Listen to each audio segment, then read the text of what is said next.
ছবিজ অঙ্গনে তারকারা সাক্ষাৎকার দিতে গেলে কোনো না কোনোভাবে শাকিব খান প্রসঙ্গে প্রশ্নের মুখে পড়েন। সেই প্রশ্নের উত্তর দিতে গিয়ে তারা প্রত্যেকেই শাকিব, অপু আর বুবলির ত্রিমুখী সম্পর্ককে নিজেদের মতো করে ব্যাখ্যা দেন। সম্প্রতি নতুন অভিনেত্রী প্রিয়াঙ্কা এই ত্রয়ীকে নিয়ে একটি ভিডিও সাক্ষাৎকারে বলেন, শাকিব খান ফিডার খায় না, সে একটা ছোট বাচ্চা না। পুরো ইন্ডাস্ট্রি কাঁপাইতেছে তুফান, বরবাদ, প্রিয়তমা দিয়ে।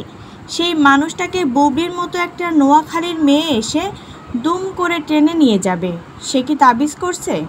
এটা খুবই হাস্যকর একটা বিষয়। ভালোবাসা হয়েছে, প্রেম হয়েছে, বিয়ে হয়েছে, বাচ্চা তো আর এমনি এমনি উপর থেকে টুপ করে পড়ে নাই। প্রিয়াঙ্কার মতে অপু বিশ্বাসের কারণে শান্তিতে নেই বুবলি। তিনি বলেন, ওই মহিলা সবসময় ভেজাল করে, শান্তিতে সংসারটাও করতে দেবে না বুবলিকে। যদি আপনার লাইফে কেউ থাকে, পরে যদি কেউ আসে, তাহলে আগের মানুষটার আর কোনো ভ্যালু থাকে না।